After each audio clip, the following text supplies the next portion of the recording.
Before we begin, take a slow breath and let your shoulders soften. Tonight's tale is a journey into one of history's quietest mysteries, the vanishing of the Roanoke colony. No ads, no interruptions. Just settle in, close your eyes, and let the rhythm of the story guide you towards sleep as we follow the final footprints across Roanoke, across the water, and into the shadows of CROATOAN. Please feel free to subscribe and let me know in the comments where you're listening from tonight. It helps more than you know. The first thing John White saw was the word. It was carved into the weathered post at the edge of the empty fort, each letter pressed deep into the pale wood. The strokes were rough but steady, as if whoever carved them had no time for decoration, but plenty of time for intent. CROATOAN.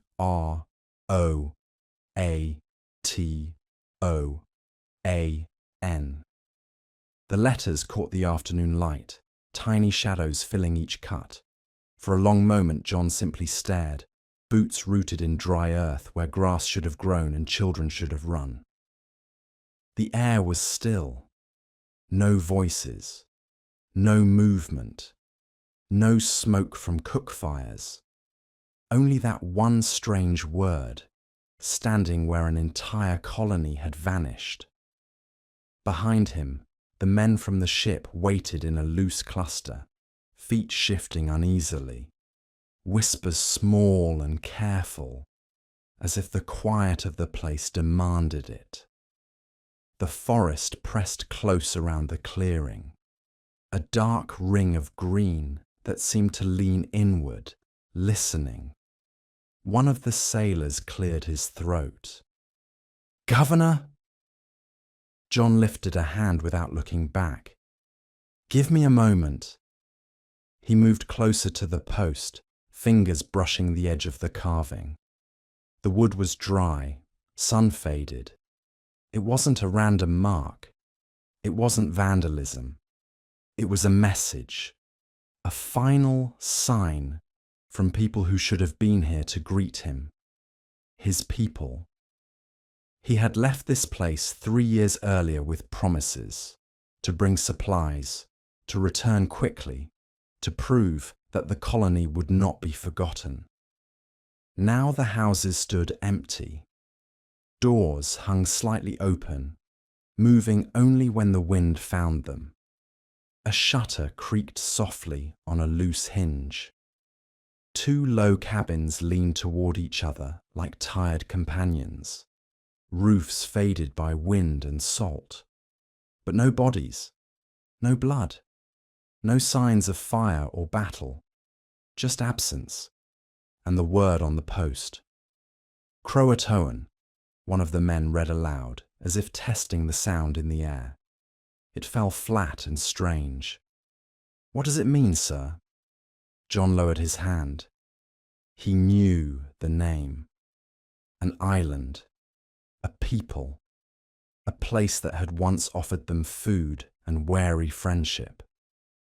"It's where some of them spoke of going," he said quietly. "If they had to move, if they could not stay." "Then perhaps they're there," the sailor said, hope slipping into his voice. Perhaps, John thought. Or perhaps this was simply the last thing they wanted someone to see. He stepped back, taking in the settlement. Tools lay where they had been left. An axe, half buried in a stump. A wooden bucket on its side near a dry well. A crude doll rested in the dirt beside one of the houses. There were no signs of struggle, no broken fences, no scattered belongings. The place looked less like it had been attacked and more like it had been slowly exhaled, its life breathed out into the forest and gone. A thin wind moved through the trees, setting the leaves to a soft, rustling whisper. It brushed through the empty street, lifting dust and a few stray feathers from a long-abandoned chicken coop. Long before this silence, when the colony still drew breath and smoke and sound, the clearing had felt very different. Back then, mornings began with the crackle of fires and the murmur of voices, the smell of porridge and smoke mixing with the brine of the nearby sea. Children ran between half-finished fences. Hammers rang against wood. Someone was always arguing about nails or the best place to plant beans. Eleanor Dare, John's daughter, would step out of her small house with her infant in her arms, shifting the child's weight with the awkwardness and pride of new motherhood. The baby girl blinked against the light, a small fist pressing sleepily against her cheek. They had named her Virginia, the first English child born in this distant land. In those early months, hope still felt possible. The forests were dense, and the people who lived beyond them were not always pleased by the settlers' presence. But there was a thin optimism tying everything together. Food might be grown. Alliances might be strengthened. Homes might stand through winter. At night, when the wind moved through the pines and the waves sighed against the shore, the colonists would gather around the fires and talk of England in low, wistful tones. They spoke of streets and markets and stone houses that did not creak with every gust, of friends whose faces grew softer in the telling. But as the seasons turned, the forest began to feel closer, the world beyond the clearing heavier, and the word carved into that post lay waiting in some unspoken future, its letters not yet cut, its meaning not yet fixed. Back in the present, John let his hand fall from the post. "Search every house," he said, quietly. "Every store, every path to the trees. We look for signs, even the smallest of them. They did not simply vanish." The men nodded and spread out slowly, their footsteps hesitant on the dry ground. John stepped into the nearest house, moving carefully, almost reverently. Dust drifted in the light from a cracked shutter, settling over an abandoned clay bowl and a wooden spoon left neatly on a table. No overturned chairs, no scattered belongings, no plates broken in panic. The room felt paused, like someone had taken a breath and never finished exhaling. He touched the table lightly. The wood was sun-dried, brittle, untouched by cooking fires for a long time. If the colonists had fled in fear, the place would not look this tidy. Everything pointed to a planned departure, but the silence turned that logic into something eerie. Outside, a sailor called, "Governor, another carving!" John stepped into the clearing. The men stood round a tree, pointing to faint letters scratched into the bark. CRO, older, smaller, weathered, not urgent, but intentional. John traced the shallow grooves.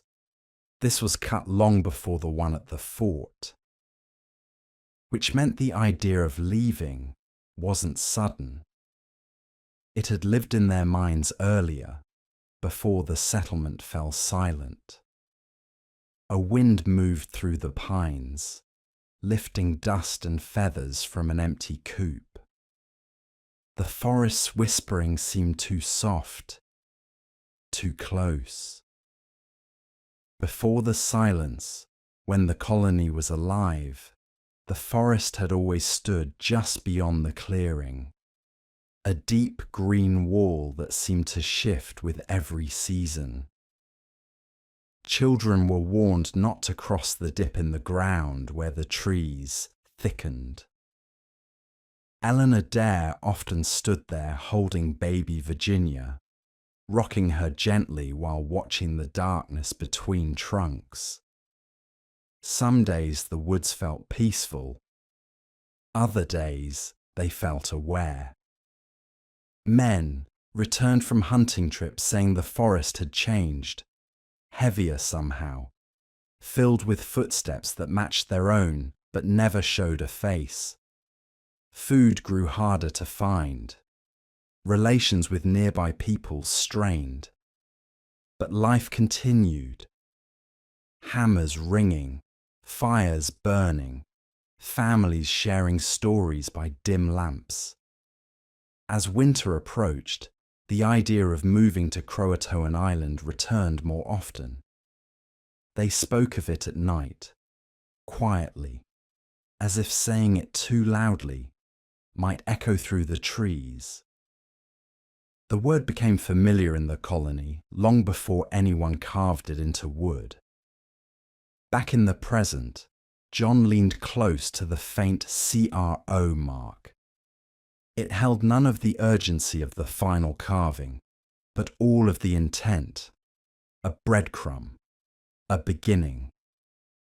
"Governor," a sailor said, "every house is the same, empty but not disturbed." "Anything missing?" John asked.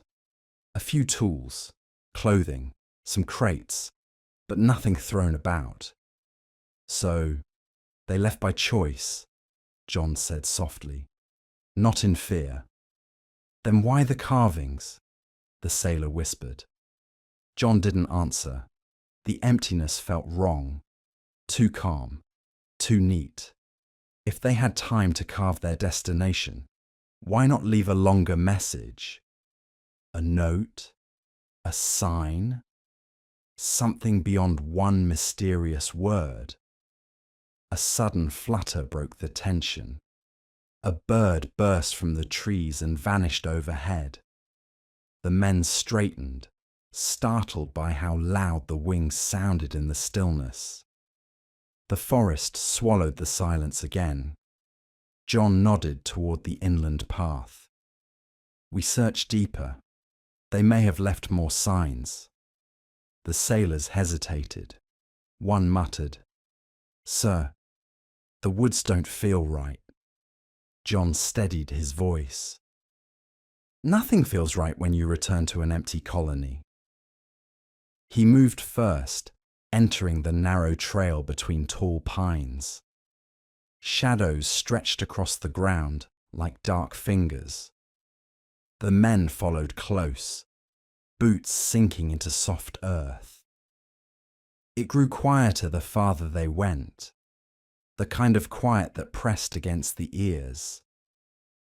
As they walked, John pictured the colonists travelling this same path months earlier, carrying children, tools, seeds.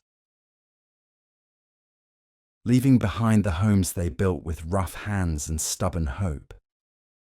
"If they went to CROATOAN," a sailor said, "why didn't they wait for you? Why leave so suddenly?" John didn't slow. Perhaps they believed they had no choice. He didn't say the rest. That moving an entire colony through forest and coastline was dangerous. That storms had swept the coast in those years. That nearby groups had grown less trusting.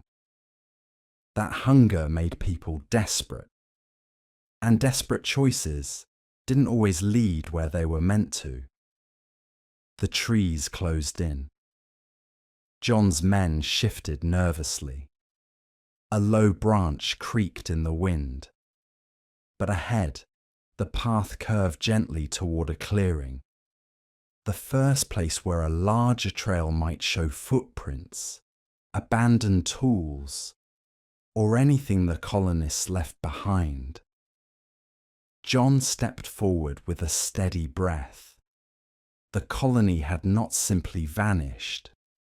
They had walked into the woods, and somewhere ahead, their trail waited.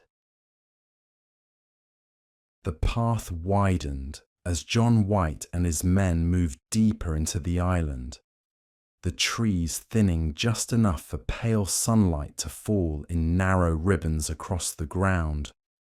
The forest floor looked untouched. Layers of leaves settled thickly. No footprints, no snapped branches, no sign of struggle. It felt as if the woods had swallowed every trace of human movement. One sailor murmured, "Governor, it doesn't look like anyone's walked here in years." John didn't answer. He was listening. The woods were strangely muffled, as though sound itself hesitated here. Their steps seemed too soft, the air too still. Even the breeze that slipped between the pines whispered more than it rustled. Ahead lay a small clearing, an oval of grass and discoloured earth. John knelt, brushing aside a scatter of leaves. Beneath them lay the brittle remains of a long-dead fire. The ash collapsed under his touch, faint and powdery. "They camped here," John said. "Not recently, but long after I left them." A ripple passed through the men. Relief mixed with unease. If the colonists had camped, they were travelling with intent, not running from an attack. "Spread out," John instructed. "Look for cut branches or anything that might show which direction they went." As the men searched, the clearing tugged at a memory, days when the colony was still alive. Months earlier, the settlers had used clearings like this for hunting rests and water searches. Fires glowed softly in the evenings, smoke winding through branches above. Eleanor Dare sat close to those flames, with baby Virginia sleeping in her lap, rocking her gently. The men whispered about vanishing game, strained relations, and the strange echoes that sometimes followed them in the woods. Voices, one man had said, sounded close at first, then miles away. John Borden, the carpenter, sharpened his tool by firelight, the rhythmic scrape steady and calming. "This forest bends sound," he muttered. "Never know where anything truly is." But even he watched the darkness beyond the flames more often as the months went on. Nights grew longer. Children cried more easily. The idea of CROATOAN, its friendlier people, its better soil, became a quiet hope shared in whispers. Not desperation, not yet. Just the possibility of a better chance. Back in the present, the men returned slowly from the edges of the clearing. "Nothing north," one reported. "Just more trees." "Nothing west either." Another sailor held out a broken tool handle. "Found this under a bush. English made." John ran a thumb along the worn grip. A familiar design. A sign the colonists had passed through here carrying supplies, not fleeing in terror. Reynolds, silent until now, gestured toward the southern tree line. "Sir, there."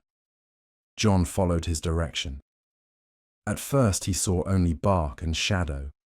Then a faint diagonal cut on a pine trunk caught the light. Another on the next tree. A third, farther still. A trail. Subtle. Old, but deliberate. John stepped closer and traced one of the marks. Rain had softened the cut, but the intention remained. They marked their path, he said quietly, heading south, likely toward the coast. The sailors murmured, hope rekindling. A marked trail meant planning. It meant the colonists weren't running blindly. John motioned them to rest briefly. The clearing was quiet, except for a light breeze stirring the ash of the old fire. It felt almost like the forest exhaling. One sailor whispered, "It feels like they were just here." Another replied, "Feels like they're still watching." John ignored the comments and stepped toward the narrow southern path. It dipped gently between tall pines, forming a natural corridor. As they entered it, the light dimmed, swallowed by branches rising overhead. He imagined the colonists walking here months earlier, Eleanor holding Virginia close, men carrying tools, families moving slowly but purposefully toward what they hoped would be safer ground. Reynolds spoke softly behind him. "Governor, what if they never reached CROATOAN?" John didn't slow. "That's why we follow their marks. Every one of them." Ahead, the faint slashes guided them forward. The colonists had walked this path. Now John would follow it until it ended. The southern path narrowed as John White and his men continued deeper into the woods, the trees drawing closer as though guiding them forward. Faint slashes on the bark still appeared every few yards, weathered, shallow, but unmistakably made by English hands. Each mark steadied John. Proof the colonists had not vanished into the forest. They had chosen a direction. The air smelled lightly of salt now, a sign of the coast ahead. The forest floor changed too. Less leaf litter, more patches of sand mixed with bits of crushed shell. John paused, letting the men gather behind him. "We're close to the sound," a sailor murmured. Reynolds crouched near a small rise of sand. "Governor, look." He held up a fragment of pottery, white, curved, with a faint painted line across one edge. English, exactly the kind used in the colony. John nodded. They rested here, not long, but long enough to drop something. There was no fire pit this time, no broken tools, but the shard was enough. Another breadcrumb. They followed the trail until the woods thinned into a marshy stretch of tall reeds. Beyond them shimmered the blue expanse of Roanoke Sound. The men exhaled softly, relief mixed with uneasiness. Marshland should have shown clear signs of a crossing, boot marks, drag lines, something. But the mud was smooth, undisturbed, as if the place had been left untouched for months. John stepped closer to the water's edge. The reeds whispered in a long wave as wind passed through them, but nothing else moved. No wreckage, no footprints, no remains of canoes. "If they left by boat," one sailor said quietly, "the tide may have erased it." "Perhaps," John answered, but something about the marsh felt too pristine. Tide could clear marks, yes, but not everywhere, not this cleanly. A sudden gust rattled the reeds. John closed his eyes, and for a brief moment the sound carried him into memory. Months early, when the colony still lived, the shoreline had been a place of hope.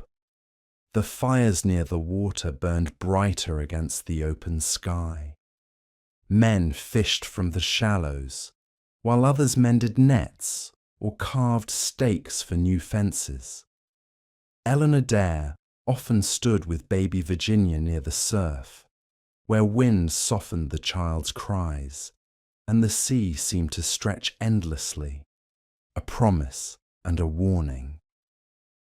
"If we move," Carpenter John Borden had said beside her, "CROATOAN would be the place. They'd welcome us." Eleanor nodded. "If we can reach it." "Better chance than here," he murmured, looking back at the dense woods. But the colony couldn't agree. Some feared crossing. Some wanted to stay until John returned. Some believed the woods would offer protection if they pushed farther inland. Yet the talk continued, quiet, consistent, like a thread pulling them gently toward the idea of leaving. Back in the present, John opened his eyes. The marsh remained still, too still. "Governor," a sailor called from near a fallen tree. "Found something." John hurried over. Embedded in the bark was a single arrow, weathered but intact. Not English, not a tool, not a hunting arrow from the colony. The men stiffened instantly. "Does this mean the tribe here drove them out?" one whispered. John turned the arrow slowly. There is no sign of battle, no bodies, no blood. An arrow can be lost or left behind for countless reasons. But the sight of it deepened the unease. They were close to the shoreline now, close to where a group might have chosen to build canoes or prepare for a crossing. But the marsh told no story. It held its silence tightly. Reynolds pointed southward again. "Governor, the markings continue." John followed his gesture.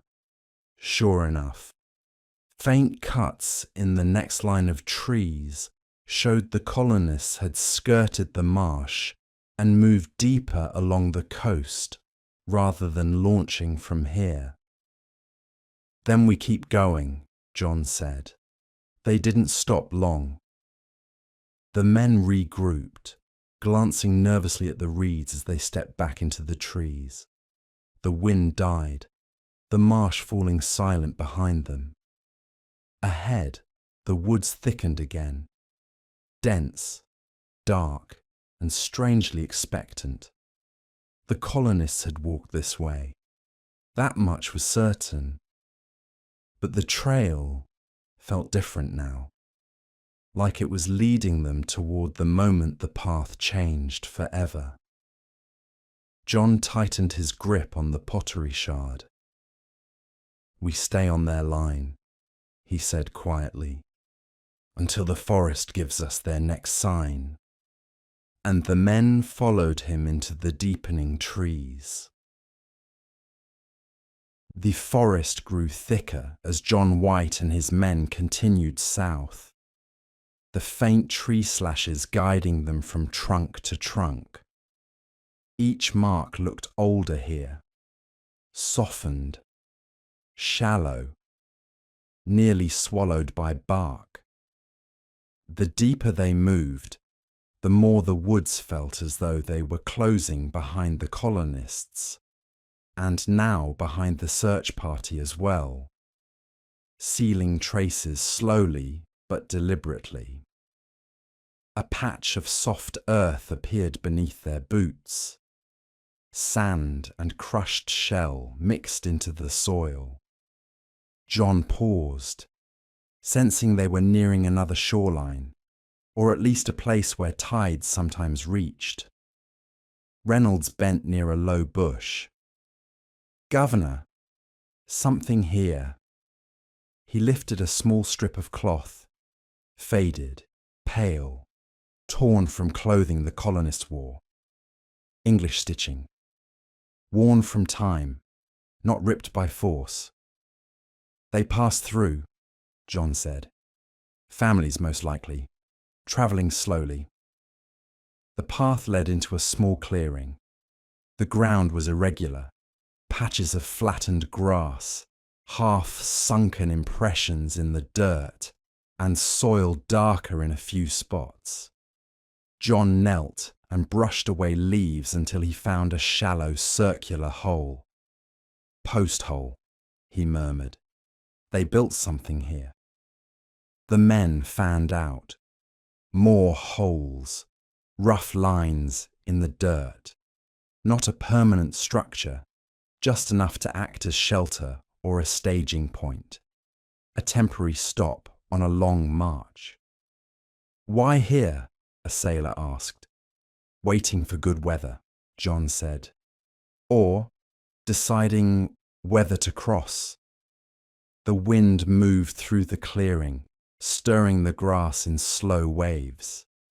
Months earlier, when the colony lived, the southern paths had been places of debate and hope. Settlers discussed CROATOAN with growing urgency. Some believed the island could save them. Some feared the woods between here and there. Some simply feared staying. John Borden often stood near the southern edge of the settlement, talking quietly with Eleanor Dare, while Virginia slept on her shoulder. "If winter gets worse," he'd said one late afternoon, "we should go. CROATOAN welcomed us before." Eleanor's eyes lingered on the dark line of trees. "It's safer than here, but it's still far." "Closer than starving," Borden murmured.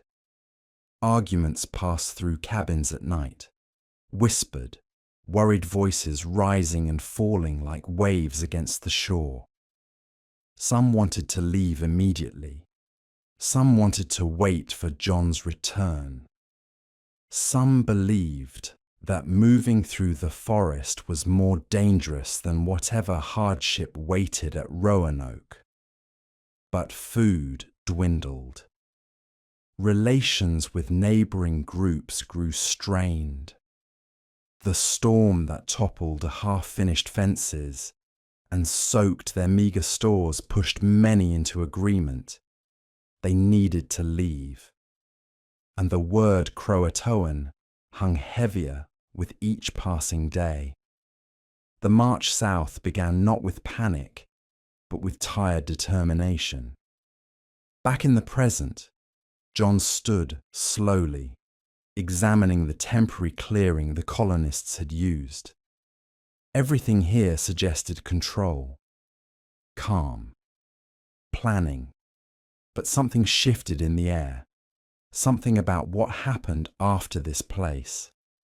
"Governor!" a sailor called. "Found something else." John moved to the edge of the clearing. A piece of wood lay half buried beneath leaves, long, narrow, sharpened at one end. A spear, or the remains of one, English made, but the tip was broken. John turned it over. They defended themselves here, or tested something. Hard to say. But no other signs of trouble, Reynolds said. No blood, no bodies. Just a broken spear, another man added softly. John looked at the surrounding woods. Dense, heavy, too quiet. "They pushed on," he said. "They must have." Reynolds pointed ahead. "Another mark, sir." John followed him toward a low rise. The slashes here were faint, mere notches, but still present. He climbed the rise. On the ridge's crest, the marks continued for a few more trees, and then simply stopped.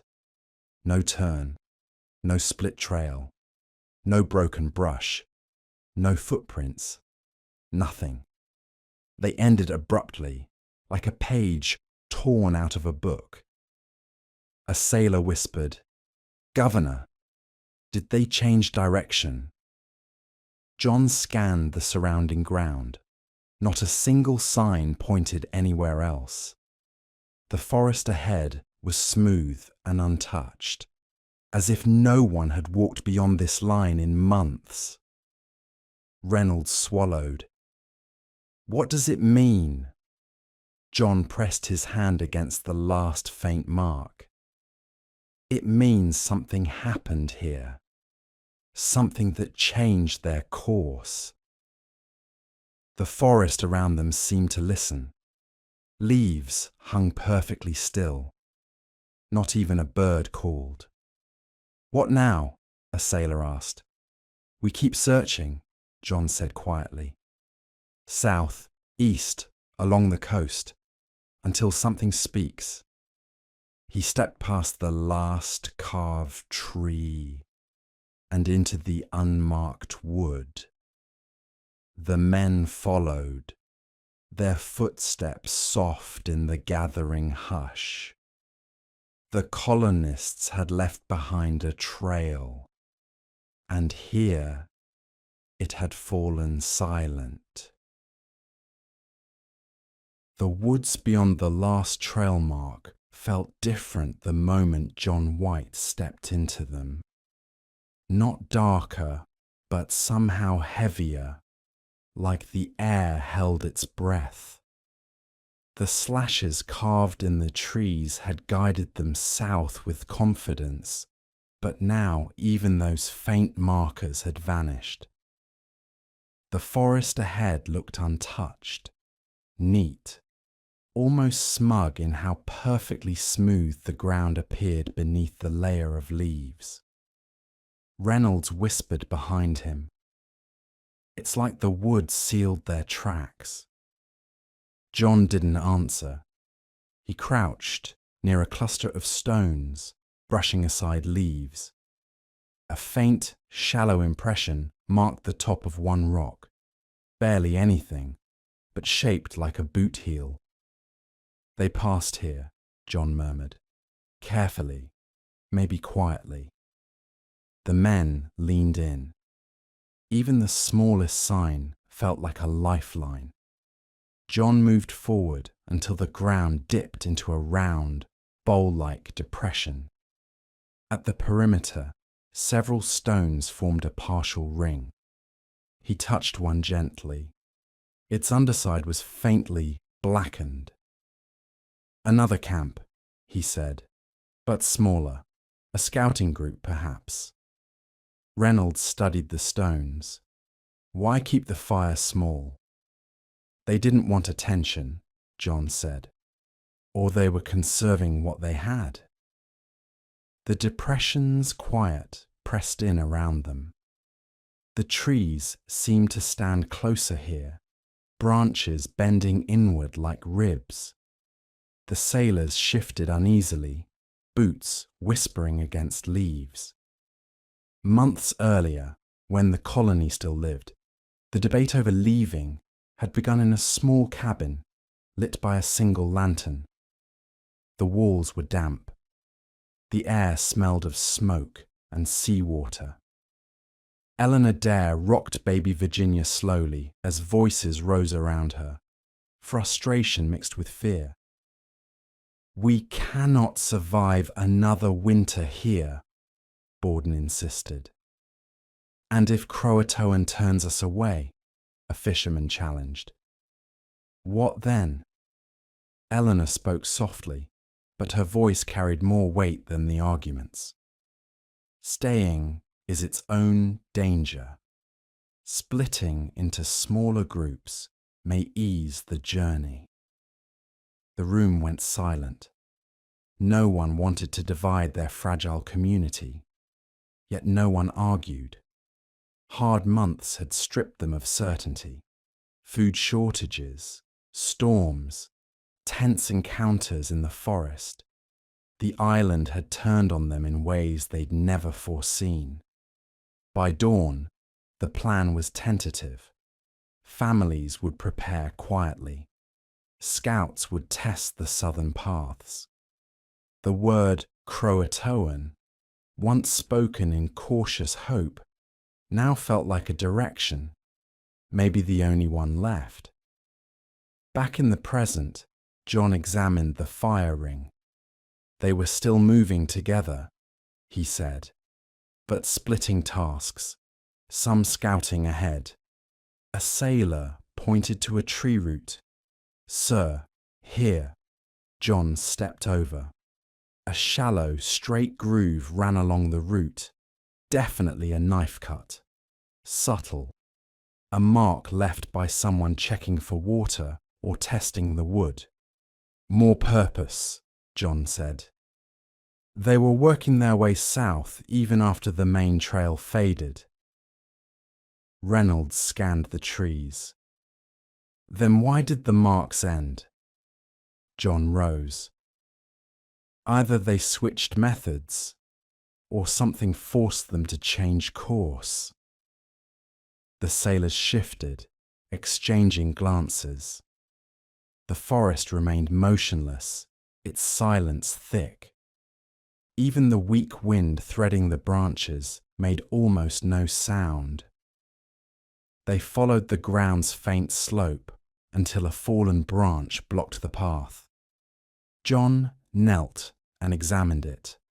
One end was cut clean, no natural break. The colonists had been clearing small obstacles, carving a minimal path. But farther than that branch, nothing. No more cut limbs, no gouges in bark, no footprints, no more signs at all. A sailor whispered, "Governor, did they stop here?" "No," John said. They went on, but the woods hid their steps. Reynolds swallowed. "Why hide them so well?" John tapped the knife-cut root. "Not hidden, just lost. Time and weather erase more than we'd like." But he didn't fully believe it. Trails didn't simply evaporate.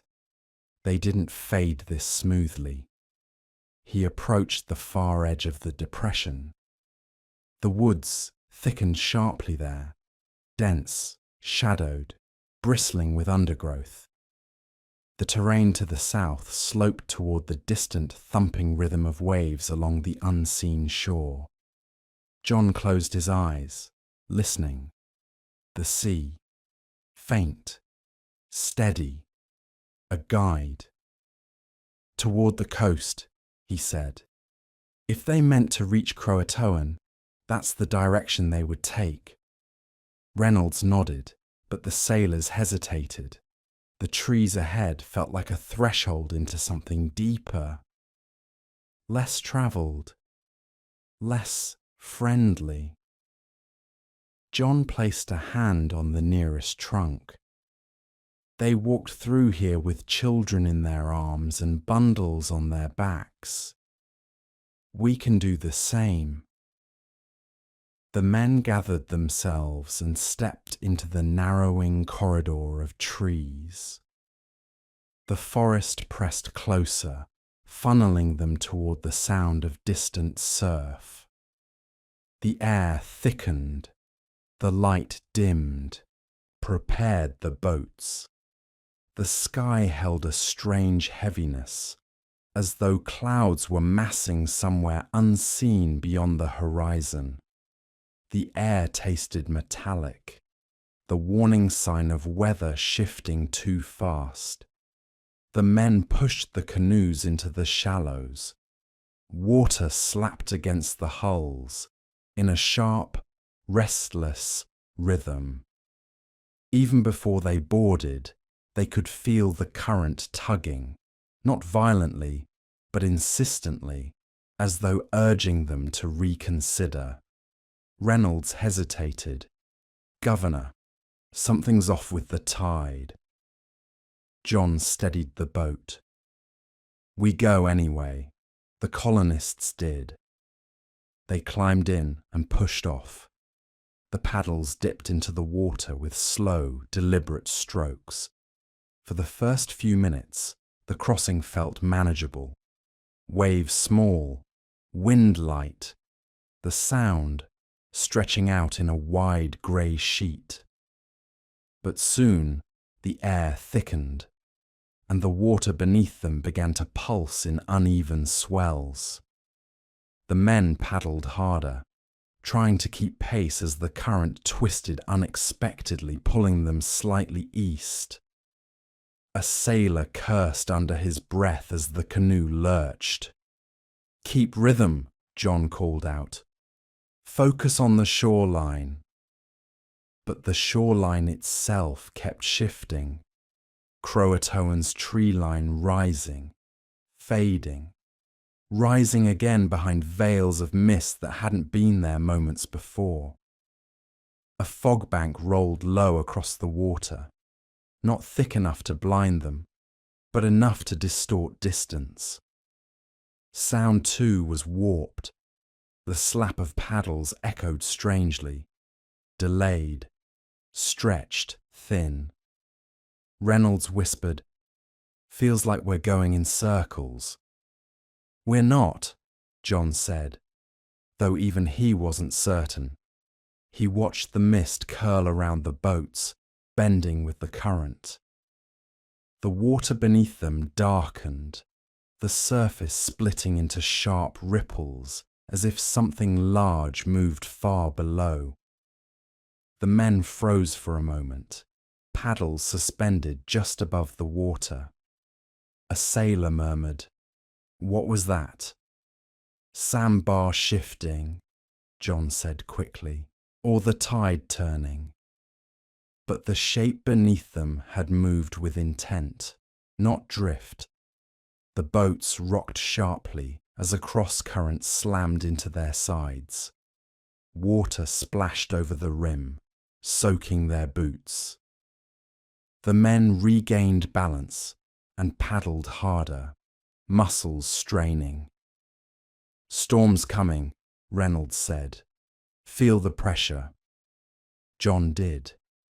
The air pushed against his ears, a subtle pounding that came with fast-approaching weather. The sky had taken on an odd, bruised colour, pale gold fading into a darker band low on the horizon. Wind lashed the water once, twice, then stilled suddenly, leaving the sound eerily flat. The silence that followed was worse than the wind. It felt like the moment before something breaks. "We're halfway," John said. "Keep going." They paddled with renewed urgency, the boats slicing through the uneasy calm. The fog thinned just enough for CROATOAN's shoreline to come into fuller view. A line of trees standing stiff and tall, their branches unnaturally still despite the shifting air. John's chest tightened. "Do you see that?" he murmured. Reynolds followed his gaze. No movement on shore, not even birds. As they drew closer, the unsettling details sharpened. Reeds pressed flat in one direction, as if bent by a single powerful gust. A long line of sand looked gouged out, cutting across the beach, in a way that mimicked drag marks, but too wide and too smooth. The trees at the edge leaned slightly away from the shoreline, as though bracing against a storm that had passed, and yet no debris littered the beach. The sound of surf remained wrong too. Instead of breaking in steady waves, it came in pulses. 2 quick laps, a pause, then another long hiss. The men exchanged wary looks. Even seasoned sailors could feel when a place carried strange weight.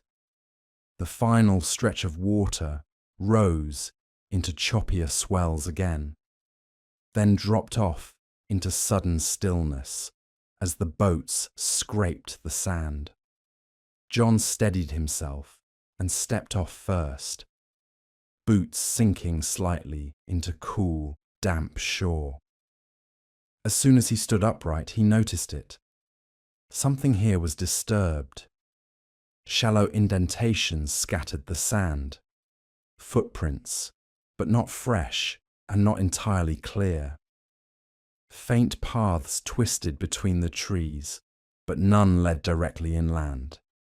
Instead, they curved, looped, and faded abruptly, as though people had walked uncertainly, or had been redirected by something unseen. Reynolds knelt near the tree line. "Sir, look." The bark on one tree bore a mark, faint, deliberate, but not the word CROATOAN they expected. Just a single line carved downward, long and straight. A sign, a warning, or a message abandoned halfway. John stepped closer, heart tightening. "We start here," he said quietly.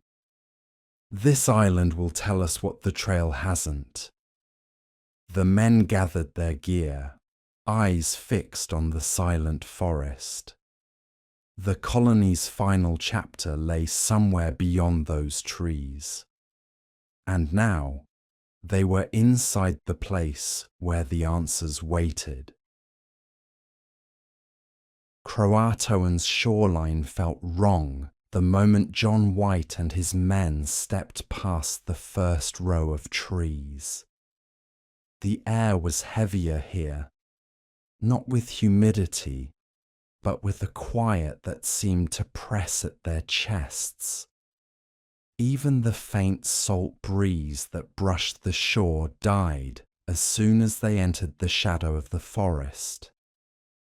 The trees stood unusually close together, trunks twisting like they'd grown in competition. Their branches overlapped to dim the light, leaving a soft greenish glow filtering down in narrow streaks. The forest floor was covered in matted leaves, flattened in some places, untouched in others. Reynolds walked cautiously, scanning the brush. No animals, no birds, nothing.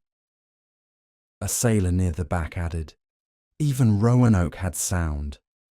This place, it feels like it's listening." John raised his hand. "Stay close. We follow the faint tracks." Those tracks were barely there, shallow, softened by months of rain, but still visible enough in spots to suggest people had walked here in groups. Not running, not fleeing, moving with intent. As they followed the faint path deeper, the underbrush thickened. Vines coiled around roots like threads on looms. Some trees bore subtle marks, scratches low on the trunk, too rough to be deliberate carvings, yet too straight to be natural. Reynolds pointed at one. "Governor, what do you think these are?" John touched a mark. Not English, but not a weapon either. Maybe a tool. Maybe a signal. Farther ahead, they entered a small clearing. Sunlight spilled through gently here, illuminating a cluster of rocks arranged carefully around a shallow fire pit. The pit held just the faintest dust of ash. John knelt. Someone lived here, recently enough. "But why?" a sailor asked. "The colonists were supposed to settle near the coast." John didn't answer. The clearing felt lived in, but temporarily, as if whoever stayed here didn't intend to remain long. Then he noticed something half hidden behind a patch of tall grass. A smooth, carved wooden piece. He lifted it carefully. Not English. CROATOAN craftsmanship. Reynolds exhaled. So, the tribe was here? Yes, John said. But this carving style, it's ceremonial, not everyday work. The men exchanged uneasy looks. Moving on, they followed a narrow path through a patch of mangroves. Here, the air grew tighter. The ground turned soft and uneven, forcing them to step carefully. The path twisted in loops and sharp turns, as if shaped by many feet travelling uncertainly, doubling back, changing direction, then pushing forward again. "Governor," a sailor said quietly, pointing to a fallen tree. "Look at this." The trunk lay split down the centre, not by an axe, but by force, weather, wind, or perhaps something heavier collapsing on it. Beside it, faint footprints clustered, then disappeared. "They stopped here," John said, "or gathered." Reynolds surveyed the tree. Could it be where they waited for the tribe, or where something happened? John didn't know, but the broken trunk felt like a moment frozen in time. Something had happened here, something that left the forest unsettled. A sudden shift of wind passed through the clearing, bending the grass in one swift motion before dying again. The men all stiffened, hands gripping their gear. "Keep moving," John said. They pushed deeper until the trees thinned and the sound of waves returned, faint but steady. CROATOAN's interior was smaller than Roanoke, and soon they emerged onto the opposite beach. John expected signs of village life. Boats, smoke, shelters. Nothing. The beach stretched wide, empty except for a few driftwood logs and long patterns in the sand that looked almost like footprints. But they were wrong. Too wide. Too shallow. More like something dragged lightly across the surface. Reynolds frowned. "Governor, didn't the CROATOAN people live on this side?" "Yes," John said, "and they should still be here." "But they're not." A sailor pointed toward the tree line behind them. "Sir, look." John turned. Someone, or several people, had carved a series of shallow symbols into the bark of a leaning cedar. Not letters, not a message.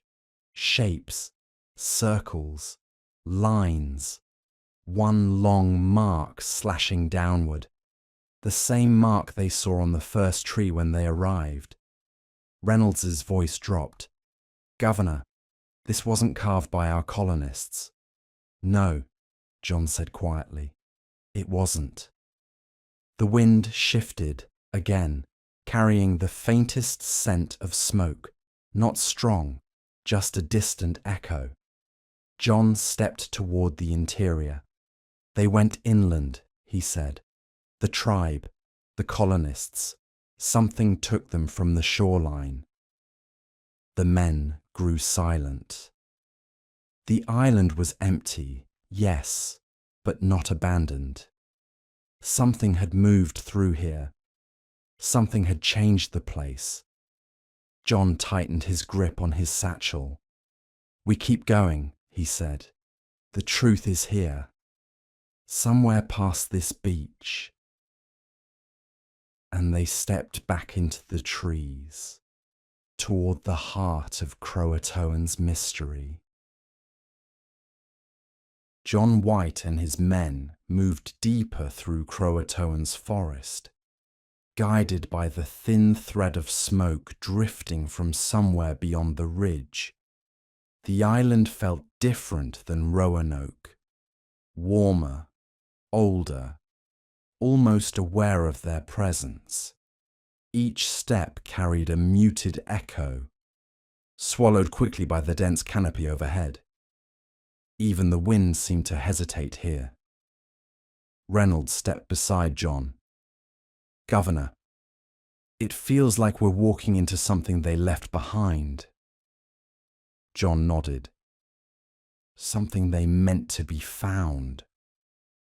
The trees parted into a broad clearing ringed by stones. Some were scratched with faint circular carvings.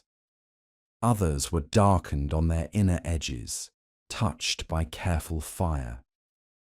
The ground between them had been pressed flat by many feet, moving in slow, deliberate patterns. "A meeting place," John murmured, "or a council ground." He walked to the centre. Near one of the stones lay a pottery shard, white, blue-painted, unmistakably from the colony. Beside it, a thin strip of woven fibre with the style of CROATOAN crafts. Two worlds, side by side. Reynolds knelt. They were together, the tribe and the colonists. John stayed quiet. The evidence was clear. Cooperation, not conflict. Choices made in necessity, not fear. The realization brought a heaviness that wasn't grief exactly. Something quieter, more complicated. "Spread out," John said. "Look for where they went next." They searched the clearing. Under a fallen branch lay a wooden bead, CROATOAN made, smoothed by hands. Near a patch of ferns, a faint footprint, smaller than an adult's, a child's. The edges softened by time, but undeniable. A sailor whispered, "So they survived here, lived here?" "Yes," John said. "For some time." But no one had remained. The forest grew still again. A gust of wind swept through, bending the grass in a single wave before dying instantly. It carried with it the faintest scent of charred wood. "Recent," Reynolds said. John followed the scent toward a narrow rise. The trees here bore long vertical scratches, not markings of panic, but consistent, repeated symbols. Not letters, not tribal script. Something shared between the two groups. Perhaps a way to communicate direction. At the top of the rise they found a small shelter, half collapsed, but clearly built using both English and CROATOAN techniques. A woven mat lay inside, brittle from weather. Scattered near the entrance were tiny objects, a broken spoon, a bit of rope, and a corner of an English map weighted down by two small stones. John lifted the paper scrap. Only a tiny section remained, but he recognized the handwriting pressed into the fibers. His own notes, copied by someone from the colony. Reynolds' voice softened. "They expected you to find them someday." John didn't answer at first. He looked toward the trees, imagining Eleanor and Virginia sitting here, safe for a time, perhaps even hopeful. Then a sailor called from the edge of the clearing, "Governor, here." In the grass lay a smooth piece of driftwood. Carved into it was a symbol, a circle split by a single downward line, the same one they'd seen etched on the trees and faintly marked at the shoreline. Reynolds frowned. A sign? John studied it. A sign, or a message, something they used to mark their path. The edges of the carving were worn, but not old enough to be ancient. Someone had placed it intentionally, left it as a guide, maybe even as reassurance. A sailor asked, "Does it mean they're still alive?" John exhaled slowly. "It means they lived. Longer than anyone believed." He stepped past the driftwood and looked toward the far side of the ridge. The forest thinned there, opening toward the southern beach. Another crossing point, another way off the island.